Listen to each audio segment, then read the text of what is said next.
The leather in seat 12F cost more than 3 months of Elijah Vance's rent.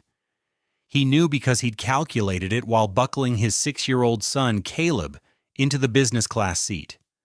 A veteran's courtesy upgrade? Neither of them looked like they belonged in. Caleb's fingers clutched a scratched F-22 model, its paint chipped from 1,000 imaginary battles, while Elijah's worn work jacket bore the ghost of oil stains no amount of washing could erase. Olivia Hayes's perfume arrived before she did, settling into the adjacent seat with the kind of sigh that said everything her polished lips didn't need to. "They really should have separate sections," she murmured to her phone, eyes sliding over Elijah's calloused hands like they were something contagious. The flight attendant's smile fractured at the edges when she offered Elijah the warm towel, a hairline crack in her professional facade. Elijah absorbed it all in silence. The stares, the whispers, the careful distance others kept. His jaw tightened only once when his thumb traced the faded inscription on the steel band circling his wrist. Phantom 8. 2 words that once meant everything, now hidden under the sleeve of a man the world had learned to overlook. But 30,000 FT below, on a military runway neither of them could see yet, a truth waited in formation. And when it stood to salute, everyone in that cabin, especially Olivia Hayes, would learn that the cost of a seat means nothing compared to the price some men pay in silence. Elijah had stopped explaining himself years ago. People saw the frayed collar and discount sneakers and made their judgments. Caleb pressed his nose against the window. Toy fighter jet clutch tight. A thrift store find from 3 years ago. The same week Elijah had sold his flight jacket to pay for preschool uniforms. That jacket had his call sign embroidered on the chest, Phantom 8. The steel band on his wrist bore the same engraving, a gift from his wife the day he'd made squadron leader, back when the future felt solid instead of smoke. Olivia's phone conversation droned on quarterly projections, incompetent contractors, defense contracts. Her company supplied avionics systems to the Air Force. She spoke about pilots like data points, aircraft like investment portfolios. No reverence for the human beings those machines carried home to waiting families. The flight attendant returned with menus, handing Olivia hers first before hesitating at Elijah. "Will you be dining with us today, sir?" The question carried unspoken doubt. Elijah met her gaze steadily. "We'll both have the chicken. Thank you." Caleb stirred, his mother's gray eyes fluttering open before sleep claimed him again. Olivia ended her call and assessed her surroundings with an inventory-taking glance that reduced everything to price tags. Her eyes landed on Caleb's toy. "Those things are so loud when kids play with them. I once endured a 5-hour flight next to a child who wouldn't stop making airplane noises." She laughed, ice cubes and crystal. The businessman across the aisle chuckled in solidarity. Elijah absorbed the blow like he always did, focusing on the warmth of his son against his shoulder. Defending himself only gave people ammunition. Better to stay silent, stay small, stay invisible in spaces that made clear he didn't belong. The engines began their pre-flight whine, a sound that used to thrill Elijah down to his bones. Now it just reminded him of everything he'd lost. This was a Boeing 737, late 2000s model. He knew every sound and system from his months as a civilian consultant, designing emergency procedures for this exact aircraft. That job had paid for 2 months of rent and Caleb's dental work before the contract ended. And he'd returned to fixing cars at Elite Mechanics, where the only thing that flew was the occasional wrench. The captain announced their flight time to Dallas. Elijah wondered if the man had military training or came up through civilian ranks, learning in small Cessnas instead of screaming through sky at twice the speed of sound. Takeoff came with the familiar press of acceleration. Caleb's hand found his father's, squeezing tight as the ground fell away and the world tilted into clouds. Elijah had flown this route dozens of times in his previous life. Now he saw it as a tourist would, distant and disconnected, a place he used to belong but couldn't access anymore. Olivia pulled out her tablet, fingers moving with corporate efficiency across spreadsheets and project timelines, numbers representing more money than Elijah would see in his lifetime. She erected a wall of busyness that said she was too important for trivial things like human connection. Elijah had met people like her during his years in uniform, contractors who toured bases with designer luggage, took photos with jets they'd never fly, then complained about accommodations. They treated service members like obstacles between them and profit margins. The flight attendant returned with drinks. Olivia's sparkling water arrived in actual glass, while Elijah's coffee came in standard paper with a plastic lid. Small distinctions that added up to larger messages about who mattered. Caleb sipped his juice carefully, eyes fixed on the clouds. "Dad," he whispered, "do you think Mom can see us from up here?" The question landed in Elijah's chest like shrapnel. He took a slow breath. "I think she can see us from anywhere, buddy. That's how love works." Olivia glanced over at them, curiosity or morbid interest flickering across her face. Elijah felt her gaze assessing and dismissing simultaneously. She saw oil stains and assumed incompetence, thrift store clothes and assumed laziness, silence and assumed emptiness. What she didn't see was the man he'd been before grief and trauma had carved him down to this quieter version.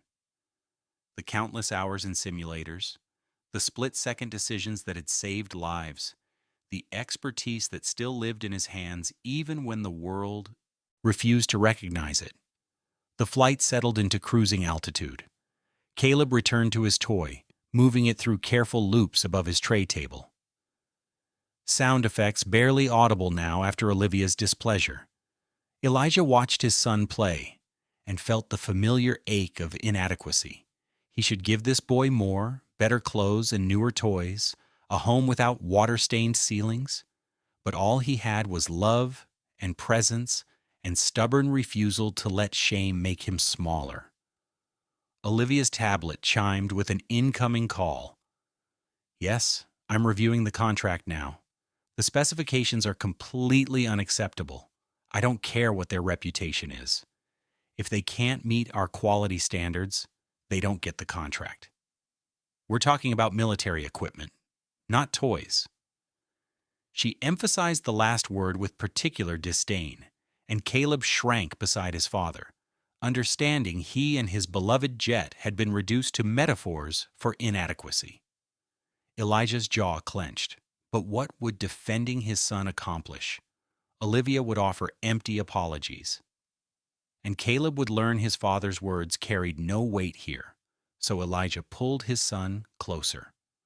A silent message that they had each other, even when the world insisted they had nothing. The captain's voice returned, but something in his tone had shifted. A tightness Elijah's trained ear caught immediately. Folks were making an unscheduled landing at Camp Willow Air Base due to a technical issue. Nothing to be alarmed about, just a precautionary measure. Flight attendants, prepare the cabin. Olivia's fingers froze, her polished composure cracking. Other passengers reached for phones, their irritation palpable, but Elijah felt cold recognition settling into his bones. Technical issues requiring military landings weren't minor. The pilot was keeping calm for passengers, but Elijah heard the subtext, something serious enough to override standard protocols. Caleb looked up, eyes wide. "Is everything okay, Dad?" Elijah smoothed the worry from his face. "Everything's fine, buddy. We're just taking a different path home." The descent began steeper than normal, and Elijah's hands wanted to reach for controls that weren't there. Muscle memory overriding common sense. He could feel the pilot working harder than he should, probably fighting hydraulic issues or asymmetric thrust. The other passengers didn't notice, but Olivia had clutched her armrest, knuckles white, her expensive tablet forgotten. For a moment, she was just another human confronting mortality, stripped of the armor wealth provided. The wheels touched down harder than ideal, but controlled, and the plane decelerated with the whine of reverse thrust. Applause broke out, that nervous relief people express when they've been afraid without admitting it. Elijah didn't clap. He was too busy cataloging every sound, every vibration, his brain running through post-flight checklists he hadn't used in years, but couldn't forget. Camp Willow Air Base stretched beyond the windows, hangars and maintenance buildings, control towers, and radar installations. The organized chaos of military infrastructure designed for readiness. Elijah felt something crack open in his chest, a door he'd kept locked for 5 years. This was the world he'd walked away from when the nightmares got too loud, and doctors told him he was no longer fit for active duty. Caleb pressed his face to the window, toy jet forgotten, as he stared at real aircraft in the distance, fighters and transports, the machinery of national defense. "Dad," Caleb breathed, "are those F-22s? Elijah followed his son's gaze, throat tightening. Yes, F-22 Raptors, the most advanced fighters in the American arsenal, aircraft Elijah had flown when they were so new the manual was still being written. A uniformed officer stepped aboard, his presence shifting the atmosphere from civilian complaint to military precision. He conferred with the flight crew, then addressed passengers with calm authority. "Ladies and gentlemen, our maintenance team is inspecting the aircraft. You're welcome to deplane and wait in our passenger terminal." Olivia was already on her phone, voice sharp as she rescheduled meetings. Elijah helped Caleb with his backpack, moving slowly, reluctant in a way he couldn't name. Being back on a military installation made him feel like a ghost visiting his own funeral. They filed into bright Texas sun, heat hitting them like a wall after the climate-controlled cabin. The terminal was sparse and functional. Metal chairs, vending machines, windows overlooking the flight line where aircraft sat in various stages of readiness. Olivia claimed a chair near an outlet, creating a bubble of importance. Elijah found a quiet corner where Caleb could play without bothering anyone, his own attention drawn toward the windows and the world beyond them. Caleb spread out on the floor with his toy, creating rescue missions and aerial battles. Soft sound effects a counterpoint to adult conversations.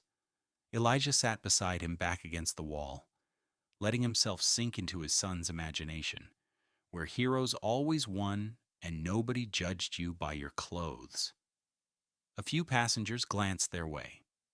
A black man in an expensive suit, sitting on industrial carpet with a child and thrift store toy, and Elijah could see the calculations happening behind their eyes.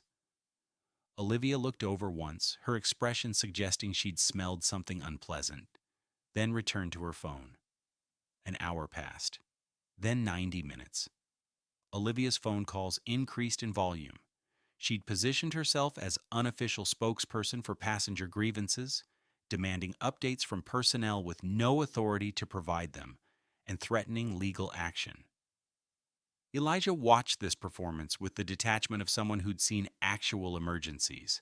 Olivia was terrified beneath the anger, terrified of being powerless, of being subject to forces beyond her control. Wealth and status couldn't fix a broken airplane. So she did what people like her always did, tried to buy her way out with volume and indignation. Caleb had abandoned his toy for the windows. Small hands pressed against glass as he watched an F-22 crew work with precise movements. Elijah stood beside his son, attention captured by details he couldn't help cataloging.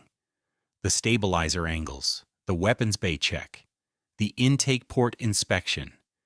He knew every inch of that aircraft, had pushed it to its limits, had trusted his life to the engineering. "That's the coolest plane ever," Caleb said. Elijah smiled despite himself. "Yeah, buddy, it really is."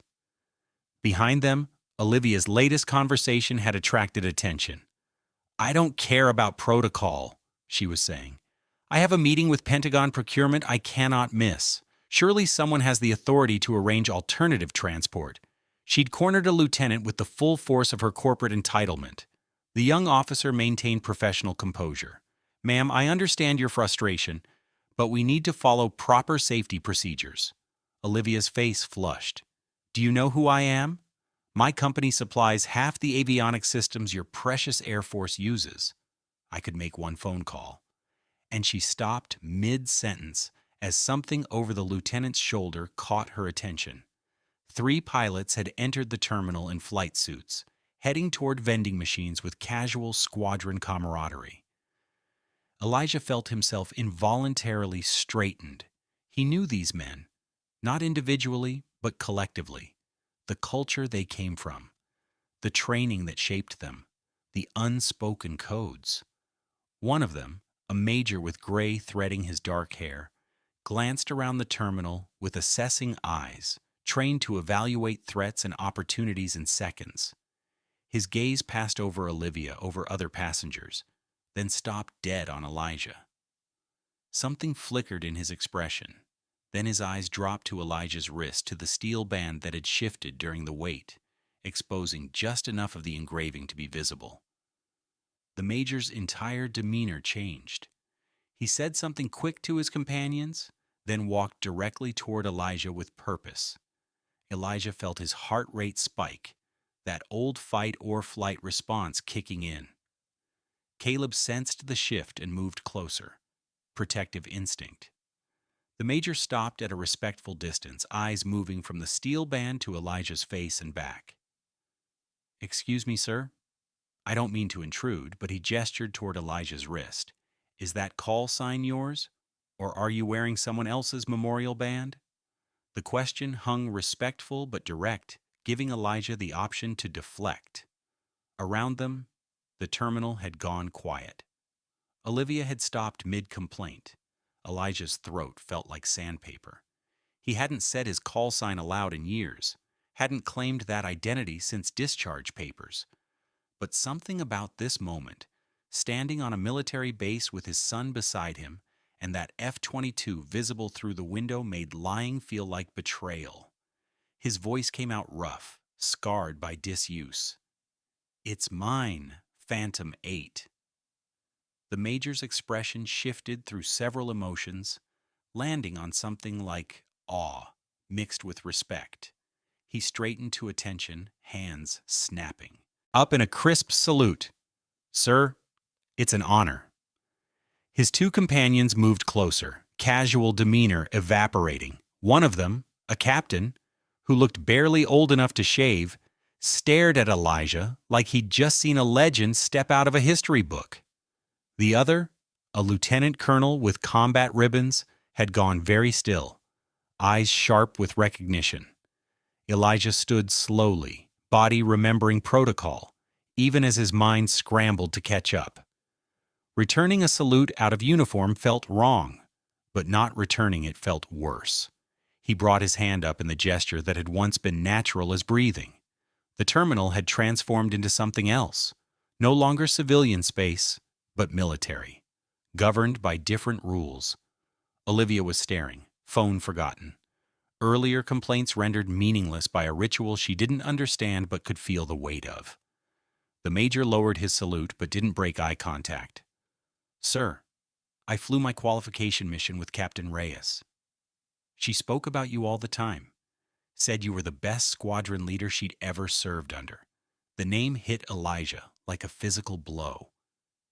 Captain Sophia Reyes, his wingman, his wife, the woman who died in a training accident while he'd been grounded with injury, unable to fly chase for her, unable to do anything but listen to the radio as her jet malfunctioned, and her voice remained calm until the very end.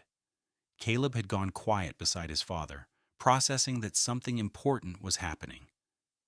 Elijah's hand found his son's shoulder, grounding himself. "Captain Reyes was my wife."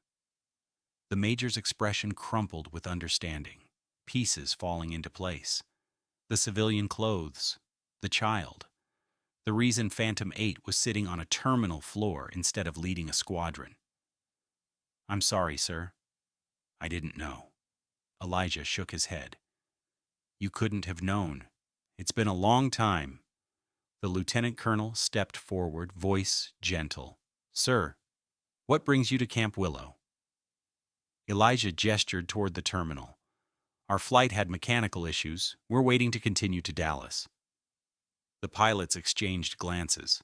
The captain spoke up, grin, making him look younger. Sir, you were at Gunnery Range 3, right? Part of the team that developed the current tactical manual for close air support. Elijah blinked, surprised. That was 8 years ago. How do you... The captain's face split wider. Sir, that's still the manual we use. Your scenarios are legendary. We study your mission recordings in advanced training. This is Phantom 8. The Phantom 8. The major cut him off with a look. Reminder that some things remained classified, but the damage was done. Other passengers were watching now. Really watching? Trying to reconcile the man they dismissed with the picture these pilots painted.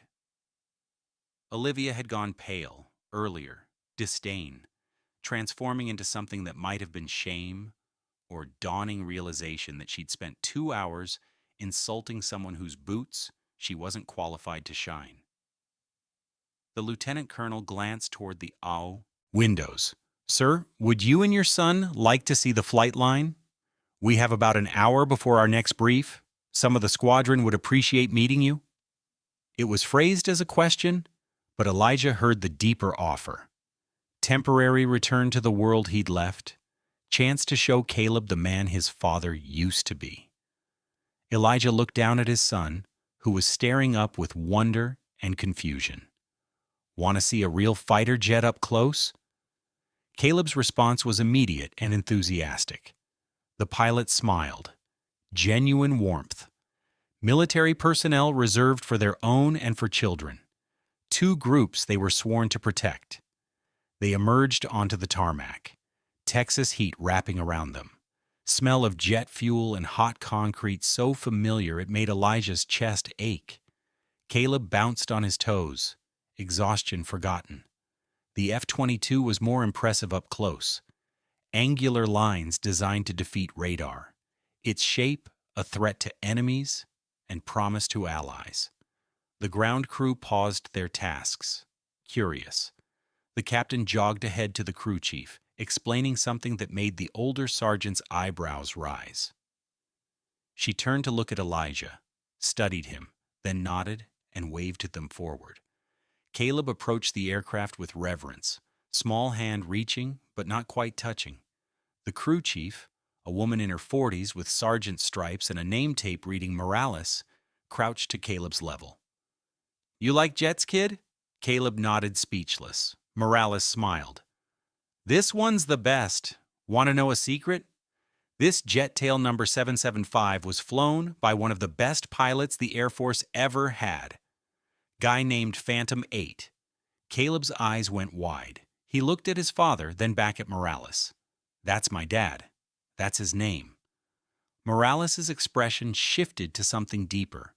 She straightened, looked at Elijah properly. The worn clothes, tired eyes, steel band. Is that right? Elijah nodded, unable to trust his voice. Morales studied him a moment longer. Chief Morales, I was crew chief for this bird during the Operation Sandstone deployment. You brought her back with half her systems down and 3 FT of 1 wing missing. I didn't think it was possible. The memory rushed back, cockpit warning screaming. Sophia on the radio talking him through it because she could read his flying better than anyone. Her voice steady as Elijah fought controls and physics. He'd been responsible for 6 crew members' lives that day. When they'd finally touched down, emergency vehicles surrounding them. Elijah had sat unable to move. Sophia had climbed up and pulled him out herself, held him while he shook. 3 months later, she was gone. Morales gestured to her team, who pulled over a maintenance ladder. Want to see the cockpit, kid? Caleb's face answered before words could. The major helped lift Caleb onto the ladder. The boy climbed with careful determination, his father's hand steady on his back. The canopy had been opened for maintenance, and Caleb disappeared into the cockpit. Elijah followed, body remembering the climb. Exact placement of hands and feet.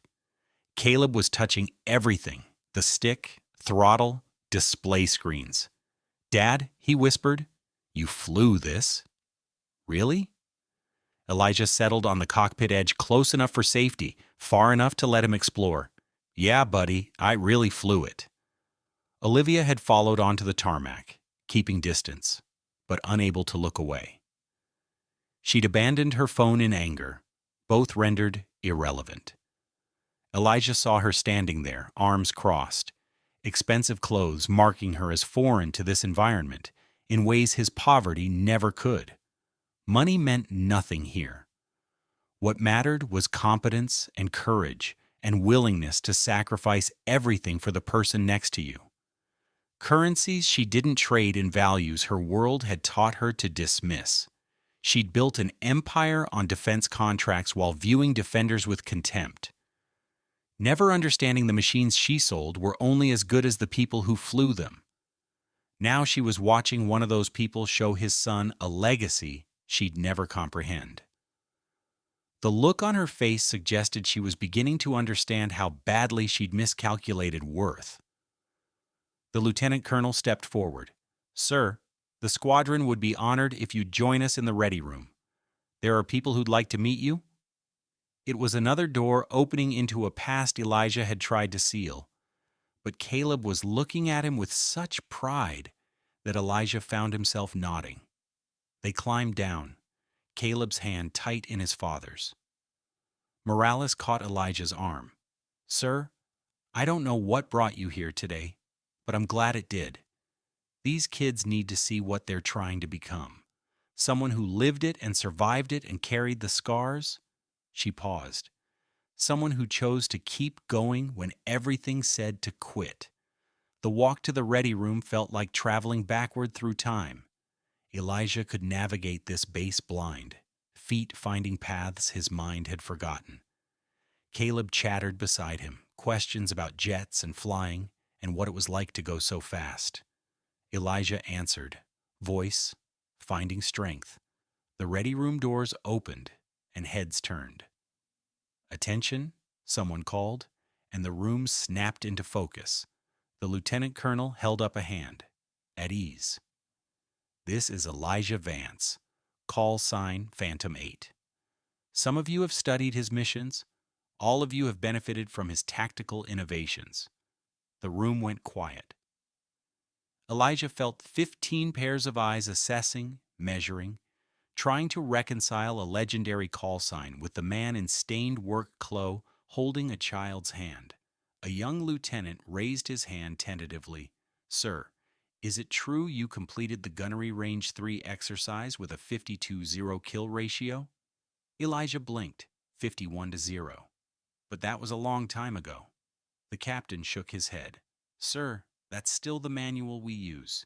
Your scenarios are legendary. We study your mission recordings in advanced training." The lieutenant colonel made a decision. "Captain Vance, would you speak to my pilots? Share perspective that doesn't come from manuals." Elijah hesitated, but he thought about Sophia, how she'd always pushed him to share what he knew. "I'm not sure what I could tell them." Colonel Green smiled. "Tell them what it's like after. After the career ends and you have to figure out who you are when flying isn't an option.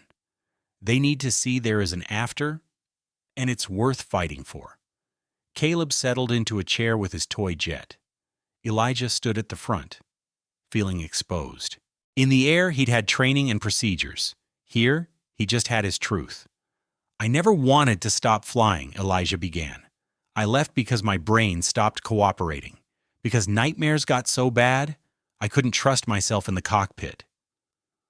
Losing Captain Reyes broke something in me. I blame myself even though the accident review said I couldn't have prevented it." His voice cracked. "The doctors called it survivor's guilt. You can't grieve on the flight line. So I learned to do it here, cleaning grease from car engines at Elite Mechanics, where mistakes only cost a muffler, not a life. My wife, Captain Reyes, she was the better pilot, the better human. She wouldn't have quit. But I was the one who walked away. I couldn't carry the weight anymore. My life now is an $800 apartment where the heat doesn't always work, and we shop at thrift stores, and sometimes we eat cereal for dinner. By every measure society uses, I'm a failure. He let that word hang. But here's what I've learned. Failure is life viewed from the wrong angle. I might have lost my career, but I gained being there when Caleb takes his first steps into whatever future he chooses. I might have lost respect of people who only value you for what you do. But I gained ability to see who someone really is beneath surface judgments. I might have lost the identity I'd built my life around, but I gained chance to discover who I am when all titles are stripped away. The major spoke up. Sir, do you regret leaving? Elijah considered the question honestly. Every single day, but I also don't regret it at all. Both things are true. I miss flying like I'd miss breathing. But watching Caleb grow up being the parent he needs, that's worth the sacrifice. Not easier. Not what I'd choose if the world gave me different options, but worth it. He gestured around. This base, this life, it's necessary. It's the shield. But life on the other side? That's what you're defending. Don't forget that. Don't let the job eat the reason you took the job. Colonel Green stood. Sir, thank you. That was more than a perspective. That was a lesson. We'll find you a flight to Dallas. But I have another offer first. Elijah looked at him, resigned. Another offer? The colonel smiled.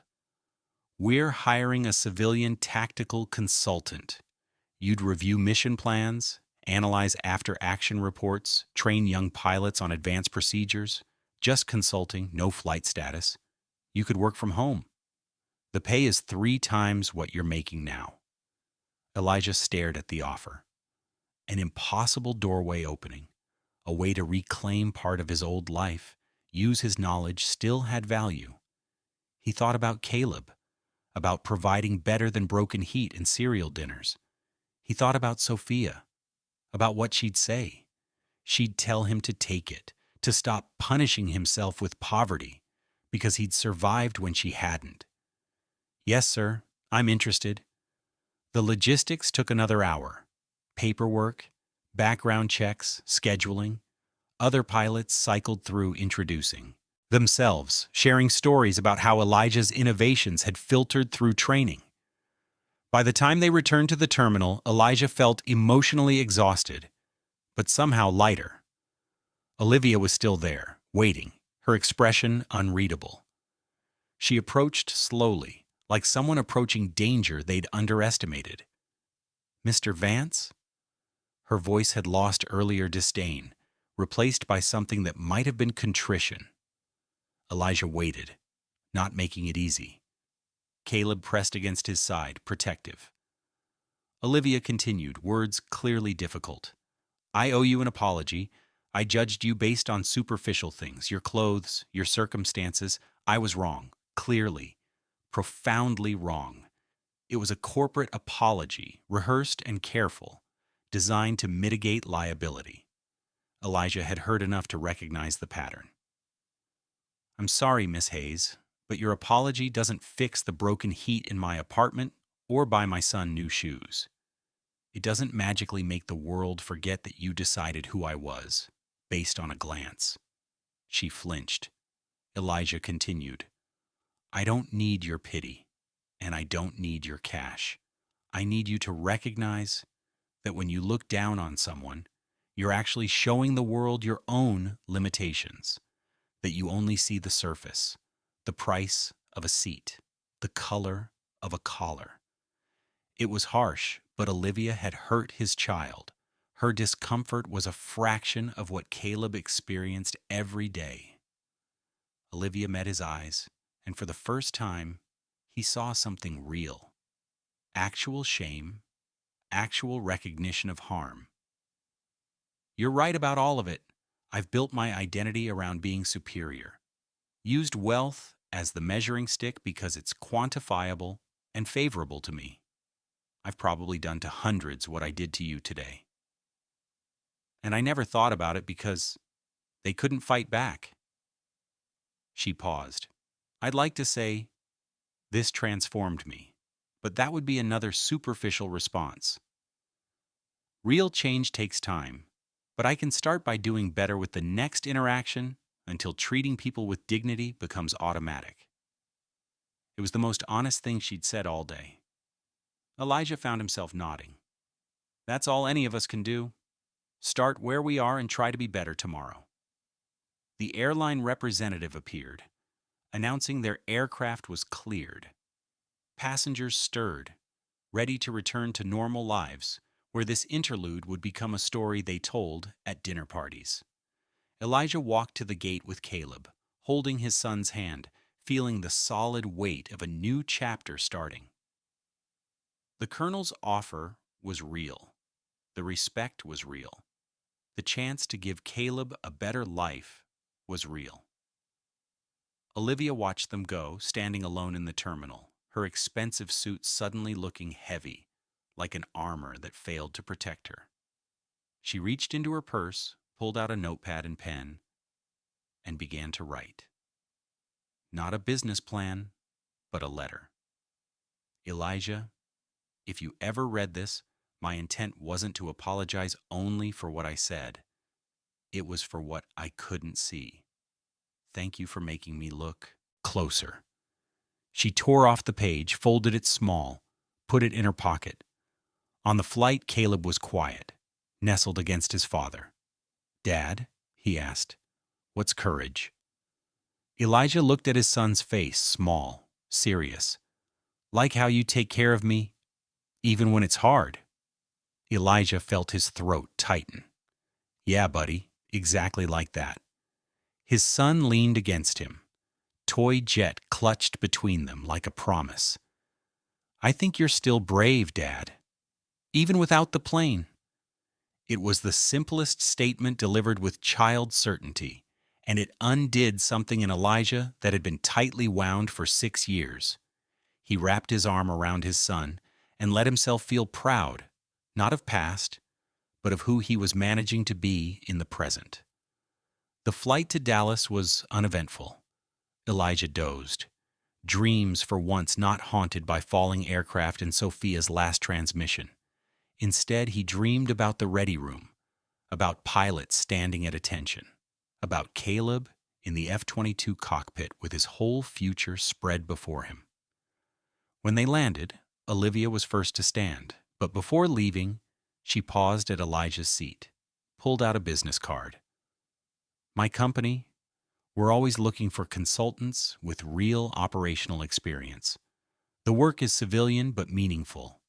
If you're interested, call me. The pay is substantially more than you make now, and the job is honest. Elijah looked at the card, then at her. Is this another pity payment? She shook her head.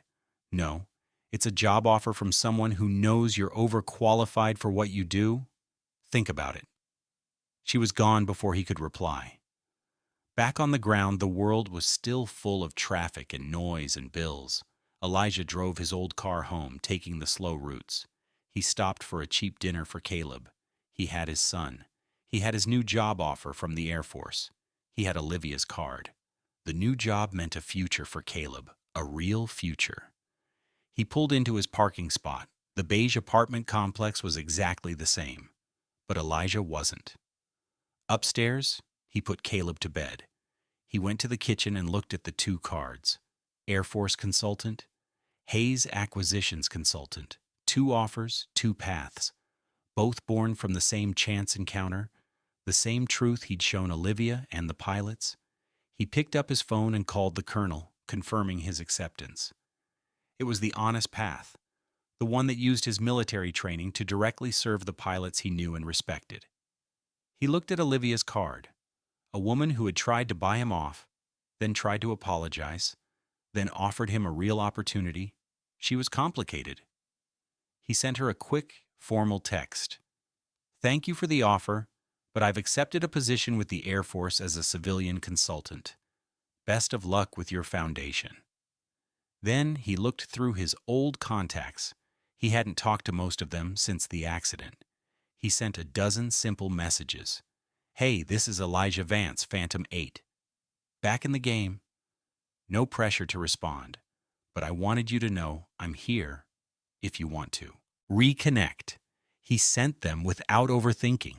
Some would respond, some wouldn't. That was fine.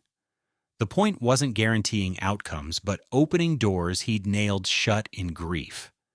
Sleep came easier that night. Dreams undisturbed by sirens or falling aircraft. Instead, he dreamed of Caleb growing up, of teaching him to drive, and watching him graduate and eventually letting him go into whatever future he chose. He dreamed of classrooms full of pilots, learning from his mistakes and triumphs. He dreamed of Sophia, not as ghost, but as memory sweetened by time, painful still, but no longer paralyzing. And he dreamed of himself, not the man he'd been or lost or feared becoming, but simply the man he was, flawed and struggling, and sometimes barely holding it together, but showing up anyway, putting one foot in front of the other, refusing to let the world's judgment define his worth or his son's future. In the dream, someone asked who he was, and he answered without hesitation. Elijah Vance, father, teacher, mechanic, survivor, former pilot, future whatever comes next. It was enough. It had always been enough. He just hadn't known it until 30,000 FT above Texas, a salute reminded him what he'd forgotten. That the cost of a seat means nothing compared to the price some men pay in silence. And that sometimes being overlooked is just the world's way of testing whether you can see your own worth when no one else is.